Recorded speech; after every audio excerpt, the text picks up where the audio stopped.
지난주까지 성전 문 앞에 앉아 구걸하던 장애인이 일어나 걷는 역사, 그렇죠? 또 그 광경을 보고는 몰려드는 사람들에게 베드로가 이제 두 번째로 설교하는 모습을 우리가 확인할 수 있었습니다. 자, 베드로가 그들 앞에서 무엇을 선포했습니까? 너희가 죽게 한 생명의 주, 너희가 십자가에 못 박게 한 바로 그 예수 그리스도를 하나님이 다시 살리셨고, 이제 그 부활하신 예수로 말미암아 그 이름을 믿는 믿음으로 말미암아 이 사람이 완전히 낫게 된 것이라. 그러므로 부활하신 예수 그리스도로 말미암아 그를 통하여 난 그 믿음으로 말미암아 하나님께서 너희 가운데 우리 가운데 회복하시는 생명의 역사, 구원의 역사가 시작되었다는 사실을 베드로가 그들 앞에 분명하게 선포하였습니다. 자, 우리가 베드로의 첫 번째 설교 내용을 좀 다시 한번 여러분 떠올려 보시겠습니까? 베드로가 오순절날 했던 설교 내용의 핵심이 무엇이었습니까? 너희가 십자가에 못 박은 이 예수를 하나님이 주와 그리스도가 되게 하셨느니라. 2장 36절 말씀이죠. 그들이 이 말을 듣고 너희가 십자가에 못 박은 예수를 하나님이 주와 그리스도가 되게 하셨다, 그 말을 듣고 이스라엘 사람들, 예루살렘 사람들이 깜짝 놀라고 마음에 찔려서 2장 37절에 보니까 그들이 이 말을 듣고 마음에 찔려 베드로와 다른 사람들에게 물어 이르되 형제들아 우리가 어찌할꼬. 마음에 찔려 하도록 베드로가 일부러 그들의 죄를 강조했고 하나님이 너희가 죽인 그분을 살리셨다고 아주 극적으로 베드로가 그들 앞에 선포했었습니다. 자, 두 번째 설교에서도 베드로는 똑같은 얘기를 했어요. 너희가 죽게 한 그 생명의 주님을 하나님이 살리셨다. 그런데 이제 두 번째에서 사람들의 반응은 여기서 또다시 찔려하며 어찌할꼬 하는 것보다 베드로가 조금 그들을 좀 느슨하게 풀어주는 것 같은 모습이 보입니다. 자, 두 번째 설교에서 보세요. 너희가 알지 못하여 그리한 줄 아노라. 이게 오늘 본문의 첫 절이에요. 그렇죠? 17절. 너희가 그 생명의 주를 죽였고 너희가 그렇게 참 무서운 죄를 지었지만 그러나 너희가 알지 못해서 그러한 줄을 내가 아노라. 자, 이렇게 하는 의도가 있습니다. 너희는 모르고 한 일이지만 그러나 사실은 하나님은 그 일들을 다 선지자들을 통해서 미리 알려주셨다. 이게 무슨 얘기죠? 이미 앞에서부터 여러 번 베드로가 그 얘기를 했죠. 모세와 선지자들을 통해서, 다윗 왕을 통해서, 시편을 통해서 하나님께서는 그 메시아가 하나님의 종, 그의 아들이 하나님의 백성들을 구원하기 위하여, 그 백성들의 죄를 씻기 위하여 그 메시아를 보내주셔서 그가 죽으심으로 말미암아 우리가 다시 생명을 얻게 될 것이라, 죄사함을 얻게 될 것이라 하는 이야기를 하나님은 이제 모세와 선지자들의 글을 통해 이미 말씀하셨다는 거죠. 베드로가 말하는 것은 하나님께서 그 일을, 이 모든 일을 하나님이 하신 일이다. 그러니까 너희는 모르고 한 거야. 살짝 봐준 이유가 여러분 아시겠죠? 너희는 모르고 했지. 그래, 너희가 잘못했어. 너희가 잘못한 것은 맞아. 그러나 너희가 알고 한 것은 아닐 거야. 무슨 죄인지, 얼마나 큰 죄인지도 모르고 그 일을 했을 거야. 그러나 말이야, 사실 하나님은 이미 그것을 말씀하셨고 그 모든 일을 계획하시고 그 모든 일을 알리시고 그 모든 일을 행하신 것은 누가 하신 일이에요? 하나님이 하신 일이야. 예. 그러면 이제 우리에게 또다시 궁금한 것이 생깁니다. 도대체 하나님이 왜 그렇게 하셨을까? 하나님은 왜 그런 방식으로 일을 하시는가? 오늘 본문의 19절을 보십시오. 그러므로 너희가 회개하고 돌이켜 너희 죄 없이 함을 받으라. 이같이 하면 새롭게 되는 날이 주 앞으로부터 이를 것이요. 자, 하나님이 왜 그 죄인들을 위하여 메시아를 보내주시고 그 메시아를 십자가에 못 박혀 죽게 하셨는가? 왜 죽게 하시고 또 그를 살리셨는가? 그러면 하나님이 죽을 줄 알고 보내셨고 하나님이 죽게 하신 것이라면 그 죽음에 대한 책임, 죄에 대한 책임이 사람에게 있는 것이 아니라 하나님께 있는 거 아니냐? 우리가 그렇게 오해하기 쉽습니다. 그러나 여러분, 우리가 분명하게 보아야 합니다. 우리에게 죄가 예수를 십자가에 못 박을 때부터 생겨난 겁니까? 아니요. 그들에게 있어서, 우리들에게 있어서 죄는 이미 에덴 동산에서 하나님을 불순종할 때부터, 이미 우리가 하나님의 자리를 찬탄하려고 할 때부터, 에덴 동산에서, 바벨에서, 애굽으로 향하는 발걸음에서, 그 애굽에서 불러내어 우리를 가나안으로 들어가게 하시는 광야에서도 우리는 목이 곧은 백성이었고 패역한 사람들이었고, 그리고 하나님을 떠나 아버지를 배신하여 제멋대로 떠나는 패역한 자식이었던 것을 우리가 분명히 기억해야 합니다. 하나님은 그런 자녀들을 위하여, 그렇게 패역한 이스라엘을 위하여 하나님 자신이 그 언약의 모든 책임을 하나님 자신이 지기로 결심하셨습니다.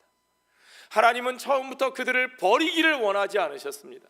하나님이 그들을 징계하신 것은 그들을 벌하고 심판하시기 위해서가 아니라 궁극적으로 그들을 구원하시고 그들 가운데 맺으신 언약을 바로 세우셔서 하나님께서 그들을 새롭게 하시기 위한 하나님의 본질적인 뜻과 계획 가운데 있었다는 것을 우리는 분명히 알아야 합니다.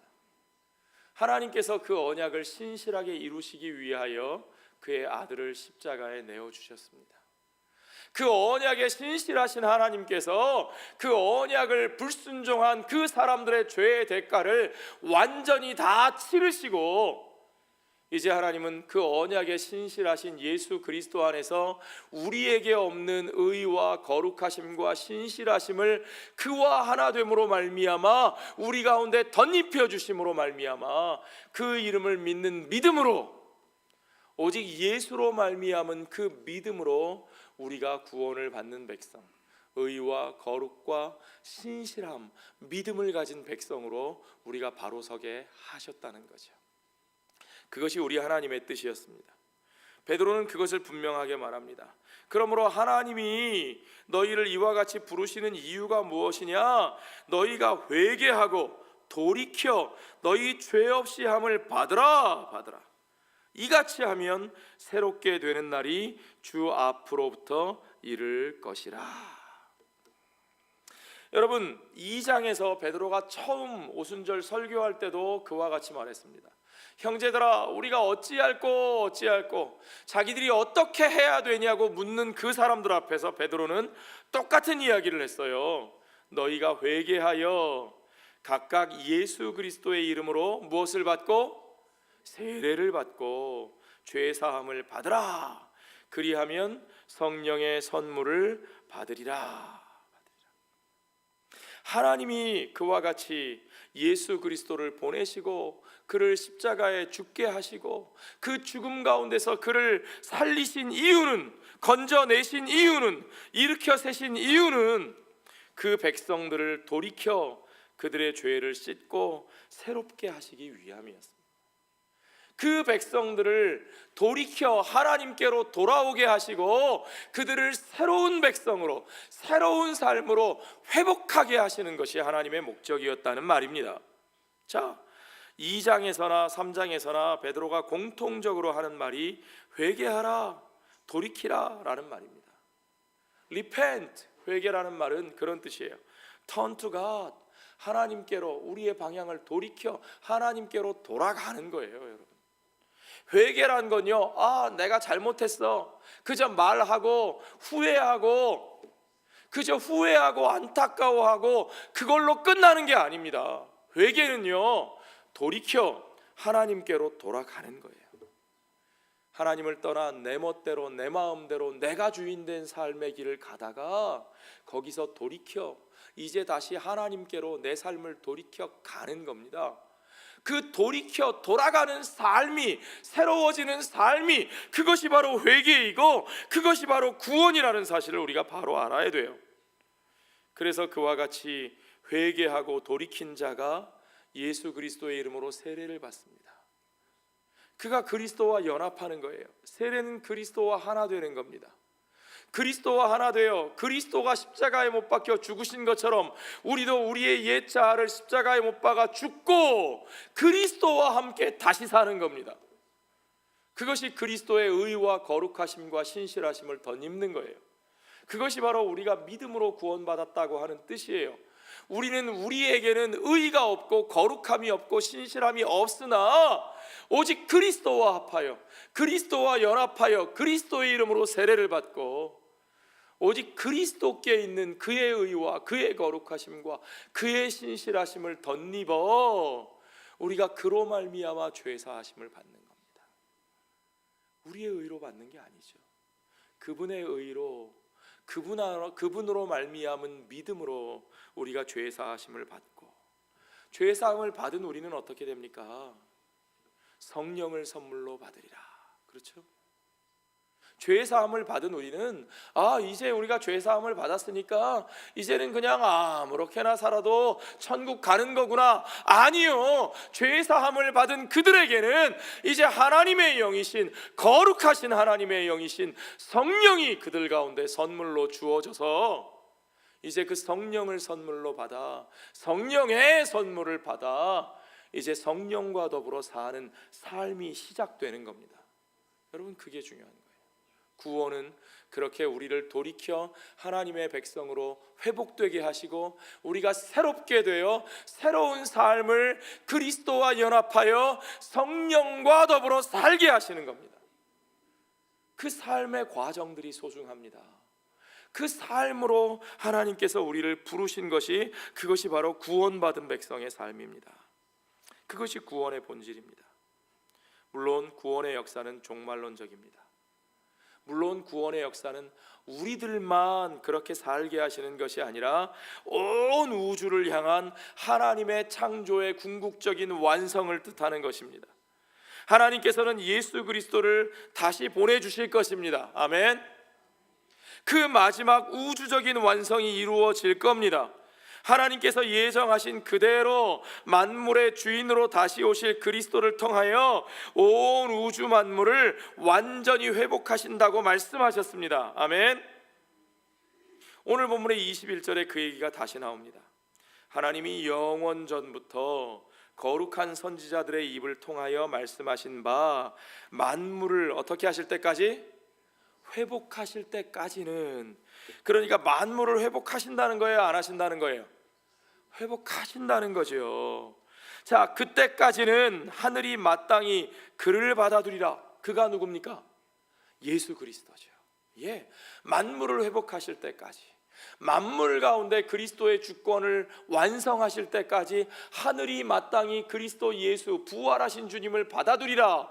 우리 주 예수 그리스도께서 저 하늘 보좌, 아버지 보좌 우편에 앉아 계실 것이라, 거기에 머물러 계실 것이라. 그렇죠? 언제까지요? 만물을 회복하실 때까지 그랬어요. 이 만물, 온 우주 만물의 회복이 여러분 성경에서 얼마나 중요한 그림인지 모릅니다. 에베소서 1장 10절에 보면 바울은 이렇게 말합니다. 하늘에 있는 것이나 땅에 있는 것이 다 그리스도 안에서 통일되게 하려 하심이라. 이것이 하나님이 만물을 회복하시는 모습이에요. 하늘에 있는 것이나 땅에 있는 것이나 그 모든 것들이 그리스도 안에서 그리스도의 십자가, 그리스도의 사랑, 그리스도의 그 부활하신 그 생명 안에서 하늘과 땅이, 그 안에 있는 모든 것들이 통일되게 하시는, 하나 되게 하시는 것. 여러분, 이 하나됨의 비전이 하나님의 창조의 목표요 종말의 비전인 것을 믿으시기 바랍니다. 하나님은 하나됨을 위하여 그 모든 역사를 이루어 가시는 분이셔요. 고린도전서 15장 28절에는 이렇게 말씀하십니다. 만물을 그에게 복종하게 하실 때에는 아들 자신도 그때에 만물을 자기에게 복종하게 하신 이에게 복종하게 되리니 만물이 예수 그리스도께 복종하게 되고, 그때가 되면 예수 그리스도 자신도 하나님 아버지께 온전히 복종하고, 이는 하나님이 만유의 주로서 만유 안에 계시려 하심이라. 하나님께서 그 모든 만유가 예수 그리스도 안에 복종하심으로 말미암아 그 모든 만유 가운데 하나님의 충만하심이 온전히 이루어지는 그 놀라운 역사를 성경이 우리에게 보여주고 있는 거죠.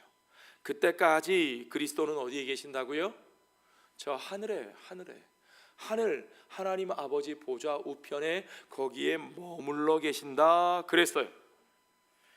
이뿐만이 아닙니다. 성경은 그때 거기에 머물러 계시던 주님이 다시 오시는 그때가 되면 하늘과 땅의 모든 것이 새로워지고, 여러분 요한계시록에 보면 새하늘과 새 땅을 얘기하잖아요.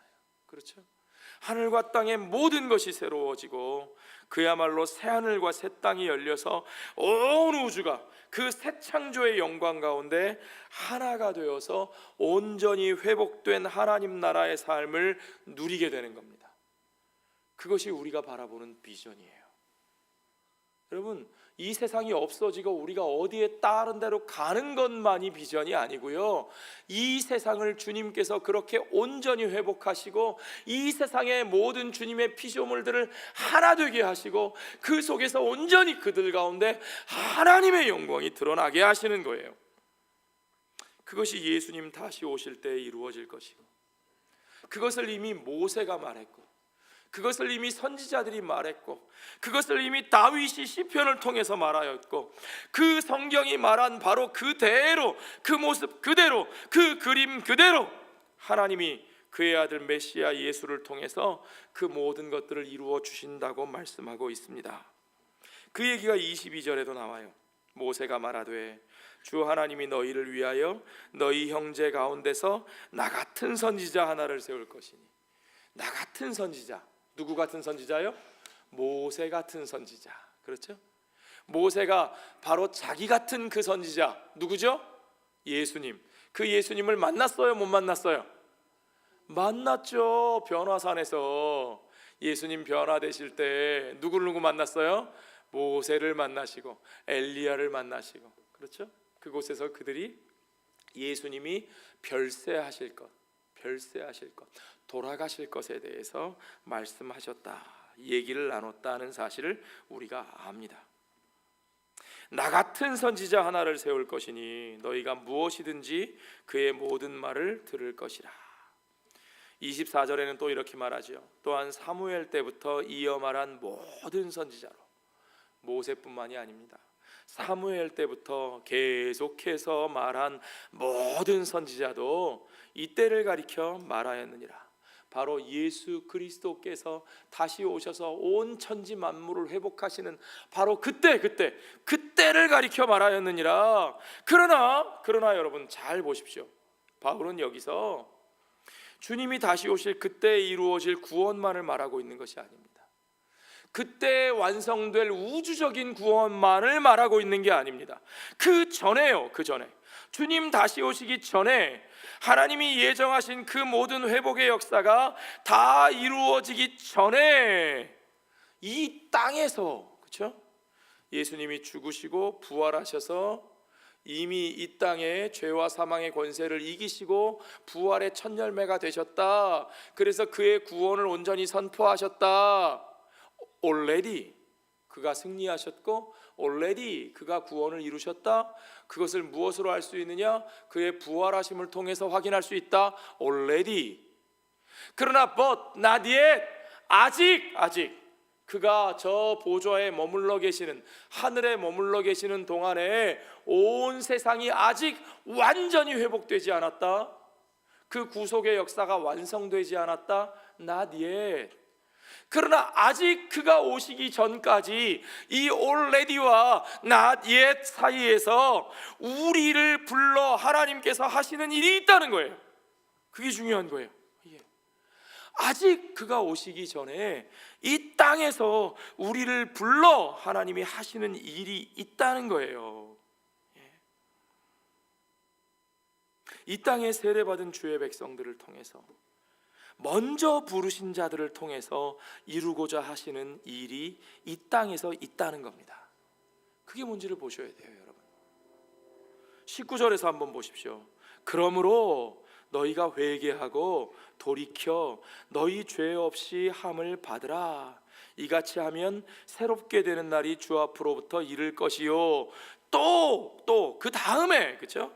그 다음에 주께서 너희를 위하여 예정하신 그리스도 곧 예수를 보내시리니.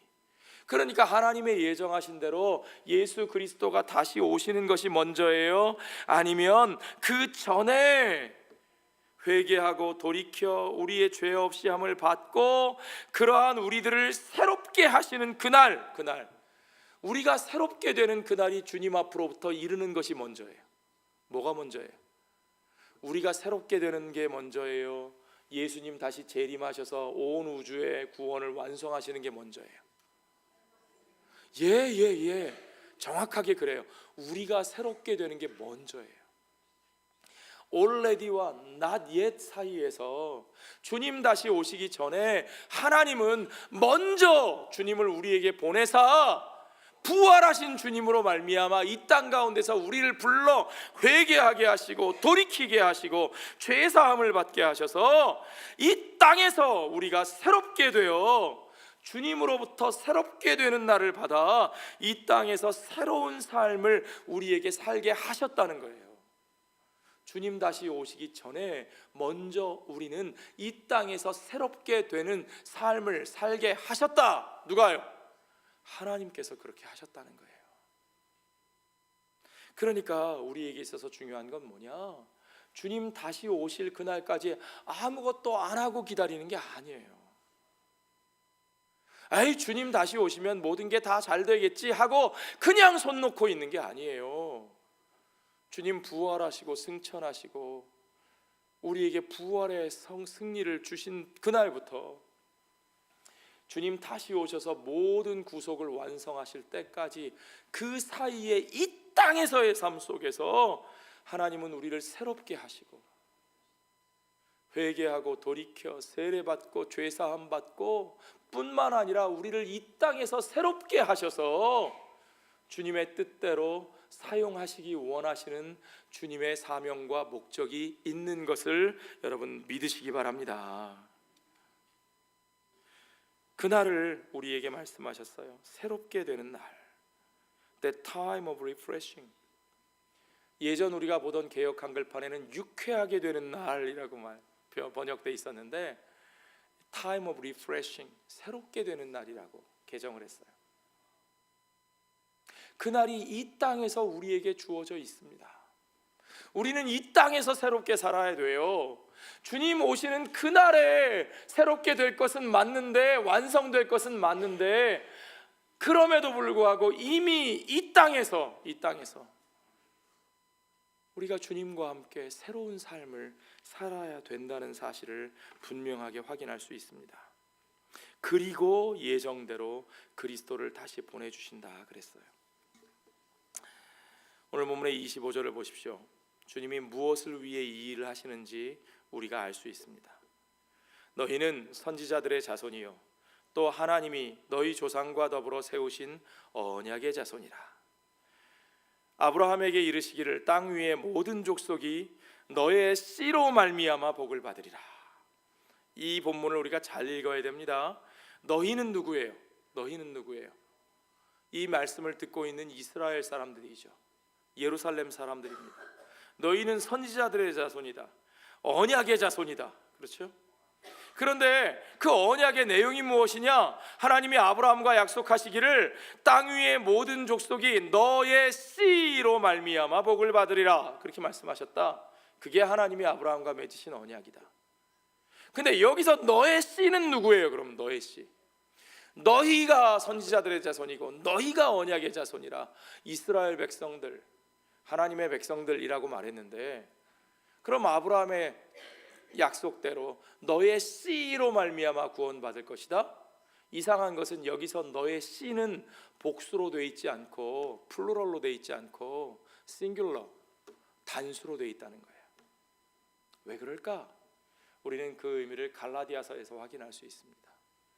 바울은 갈라디아서에서 베드로가 인용한 이것을 콕 찍어 설명하기를, 하나님께서 이것을 복수로 말씀하지 아니하시고 너희들이라고 하지 않으시고 너의 씨라고 말씀하신 것은, 그것은 여러 아브라함의 자손들을 말씀하신 것이 아니고 콕 찍어 한 사람, 아브라함의 자손으로 이 땅에 오신 예수 그리스도, 그분을 가리켜 말씀하신 것이다. 너의 씨, 아브라함의 씨 예수 그리스도, 아브라함과 다윗의 자손 예수 그리스도, 바로 그분으로 말미암아 땅 위의 모든 족속이 그분으로 말미암아 복을 받을 것이라. 주님의 목적은 땅 위의 모든 족속이 복을 받는 것입니다. 아브라함의 씨 예수 그리스도로 말미암아. 그런데 그 그리스도와 합하여 세례를 받은 그의 몸된 교회가 있습니다. 오늘 베드로는 바로 그를 그들 앞에 증거하면서 하나님이 그를 살리셨다고 말씀하면서 너희가 회개하고 그를 십자가에 못 박게 내어준 너희의 죄를 회개하고 돌이키면 하나님께서 너희를 받아주셔서 너희 죄를 씻어주시고, 어떻게 하면 세례를 받으면, 세례가 뭐냐? 그분과 연합하여 그분과 하나 되는 거예요. 그의 죽으심과 함께 죽고 그와 함께 다시 사는 삶, 그와 연합하여 하나 되는 삶을 살면 하나님께서 그의 의와 거룩하심과 신실함으로 너희를 덧입혀 너희의 죄를 씻어주시고, 이제 너희가 그와 하나 된 삶, 그의 몸으로 세워진 교회로 하나님께서 너희를 쓰신다는 거죠.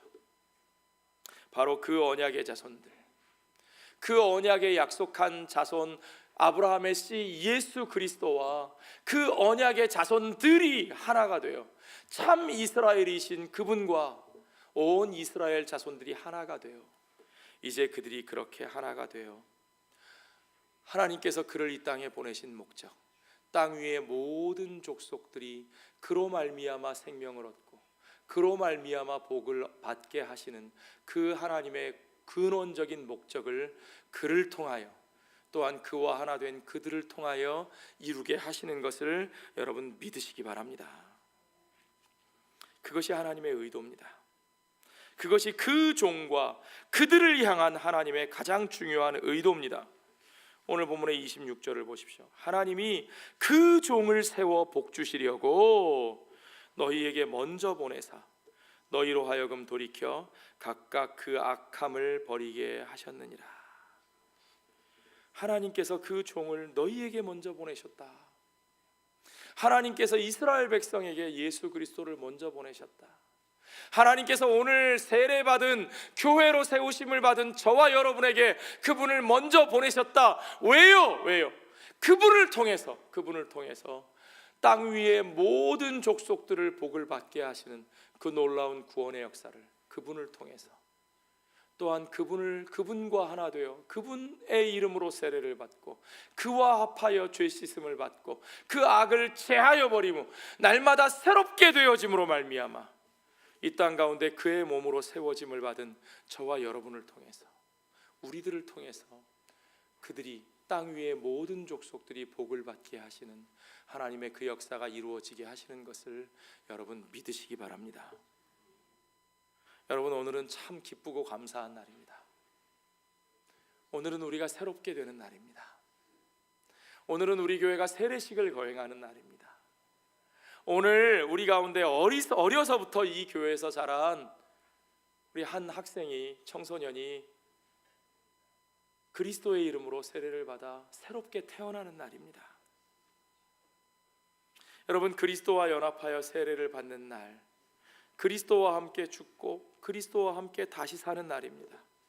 우리가 그리스도를 통해 이 땅 위의 모든 족속이 복을 받게 하시는 하나님께서 이제 그리스도와 함께 우리가 새롭게 다시 태어나 우리를 통하여 이 땅 위의 모든 족속들이 복을 받게 하시는 새로운 삶으로 우리를 보내시고 그 새로운 삶이 시작되게 하시는 날인 것을 여러분 믿으시기 바랍니다. 주님 다시 오실 그날까지 우리는 이 땅 위에서 그가 뜻하신 이 복된 삶을 살아야 합니다. 그러기 위해서 우리는 날마다 돌이켜 그 악함을 버려야 하는 거죠. 날마다 돌이켜 그 악함을 버려야 하는 겁니다. 그것이 진짜 세례받은 자의 의미죠. 그것이 세례의 의미입니다. 그런데 우리는 어떻게 날마다 새로워질 수가 있습니까? 우리는 어떻게 그 악함을 날마다 제하여 버릴 수 있습니까? 어떻게 해요? 맨날 돌아서면 똑같은 게 우리의 삶인데 어떻게 달라질 수 있습니까? 그러면 우리가 세례를 또 다시 받아야 됩니까? 그렇죠? 우리가 새롭게 되기 위해서 매번 다시 세례를 받을 수는 없잖아요. 그렇죠? 그러면 재세례파죠. 아니요, 세례는 평생 한 번이면 족합니다. 그리스도께서 단번에 우리를 위해 죽으셨고 그리스도께서 단번에 우리의 죄를 사하셨기 때문에 우리의 세례는 한 번이면 족합니다. 그러나 우리는 어떻게 해야 됩니까? 우리는 그러면 어떻게 새로워질 수 있습니까? 우리에게는 세례와 더불어 성찬의 은혜가 있습니다. 그렇죠? 우리가 처음 세례받을 때의 그 마음으로 생명의 양식이 되신 그리스도 앞에 서는 것이 중요합니다. 우리를 위해 희생하신 유월절 어린 양의 그 은혜 앞에서 우리 속에 남아있는 묵은 누룩들을 떨어내고 우리 육신의 자랑과 온갖 허영심을 다 떨어버리는 것이 중요합니다. 지난 주간에 여러분 고린도전서 3장부터 7장까지 말씀을 읽으셨죠? 거기 고린도전서 5장 6절, 7절, 8절에 너무나 귀한 바울의 가르침이 우리에게 와닿습니다. 한번 같이 읽어보시죠. 너희가 자랑하는 것이 옳지 아니하도다. 적은 누룩이 온 덩어리에 퍼지는 것을 알지 못하느냐? 너희는 누룩 없는 자인데 새 덩어리가 되기 위하여 묵은 누룩을 내버리라. 우리의 유월절 양 곧 그리스도께서 희생되셨느니라. 이러므로 우리가 명절을 지키되 묵은 누룩으로도 말고 악하고 악의에 찬 누룩으로도 말고 누룩이 없이 오직 순전함과 진실함의 떡으로 하자. 아멘. 예, 우리는 아무것도 자랑할 것이 없는 사람들입니다. 우리가 세례를 받은 것도 우리가 성찬을 받는 것도 우리에게는 아무것도 내세울 것이 없습니다. 우리로부터 말미암은 것이 아니고 오직 우리를 위하여 피 흘리신 유월절 어린 양 예수 그리스도의 희생으로 말미암은 것을 우리가 다시 한번 확인합니다. 그러므로 그 유월절 앞에 서는 이스라엘 백성들은 자기들에게 있는 모든 누룩을 떨어버려야 합니다. 오직 그 누룩을 떨어버리고, 누룩이 뭡니까? 우리의 떡반죽을 부풀리는 거예요. 양은 늘어나지 않아요. 질량은 다르지 않은데 그저 부풀리는 거죠. 크기만 커 보이는 거예요. 오늘 우리들의 삶도 그렇습니다. 하나님의 은혜 앞에 온전히 서 있지 못하고 내가 오직 그리스도의 의로, 그리스도의 거룩하심으로, 그리스도의 신실하심으로, 그를 믿는 믿음으로 구원받아 참으로 그리스도의 이름으로 세례를 받아 이제 오직 그리스도의 은혜로 죄 씻음을 받고 우리가 새롭게 되었는데 우리가 그것을 자꾸 잊어버리고 내게 있는 무엇으로 된 것처럼 내 자신의 육신을 자랑하고 내 욕망과 내 자랑을 거리를 가지고 내 중심으로 나의 허영심을 따라 살 때가 얼마나 많은지요.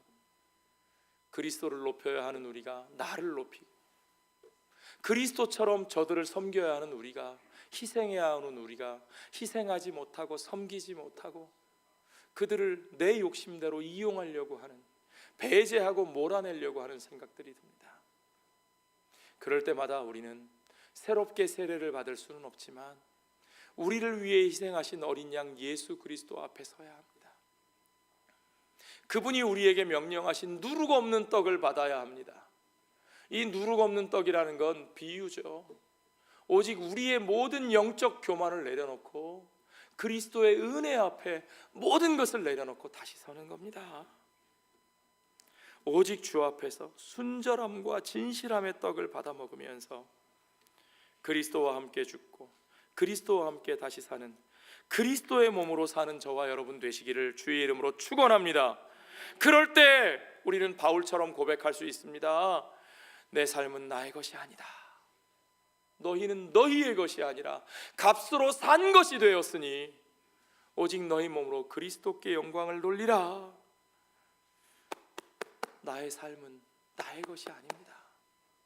내 인생은 나를 위한 것이 아닙니다. 오직 그의 것으로, 그가 주신 생명으로 사는 우리들, 이제 우리 그 유월절 어린 양 되신 예수 그리스도 앞에 다시 서서 우리에게 있는 모든 누룩을 떨어내고 오직 그 누룩 없는 떡을 순전함과 진실함으로 받아 먹으며 회개하고 돌이켜 죄 없이 함을 받았으니 이제 그 모든 영적인 누룩들을 제거하고 그 악함을 버리고 주 앞으로부터 오는, 오직 나로 말미암는 것이 아니라 오직 주 앞으로부터 오는 새롭게 되는 나를 날마다 누리며 살아가는 저와 여러분 되시기를, 오늘 그렇게 새 삶을 시작하는, 세례받는 우리 준호뿐만 아니라 날마다 그 은혜 앞에 새롭게 서서 그 은혜로 새로워지는 저와 여러분의 삶이 되시기를 주의 이름으로 축원합니다. 기도하겠습니다. 아버지 하나님 감사합니다. 오늘 우리가 주의 성찬 앞에 서오니 오늘 우리가 세례받을 때에 그 은혜를 기억하게 하시고 오직 그 은혜 앞에 서서 오직 우리에게 없는 의와 거룩함과 신실함이 되신 우리 어린 양, 유월절 어린 양 예수 그리스도로 말미암아 우리가 새 생명을 누리고 있음을 깨닫게 하시고 오직 그 앞에 더욱더 낮아져 겸손함으로 내 자신의 죽음을 받아들이게 하시고 이제 오직 부활하신 주 예수 그리스도의 생명을 날마다 새롭게 하시는 성령과 함께 새로운 삶을 살아가는 우리들의 삶이 되게 하여 주시옵소서. 오늘 그 새 생명의 역사 세례로부터 시작되게 하시고 오늘 그 새 생명의 역사가 주의 주시는 생명의 떡과 생명의 잔을 통해서 우리에게 새롭게 역사하는 귀하고 복된 은혜의 시간이 되게 하여 주시옵소서. 모든 것을 주께 감사드리며 예수님 거룩하신 이름 받들어 기도하옵나이다.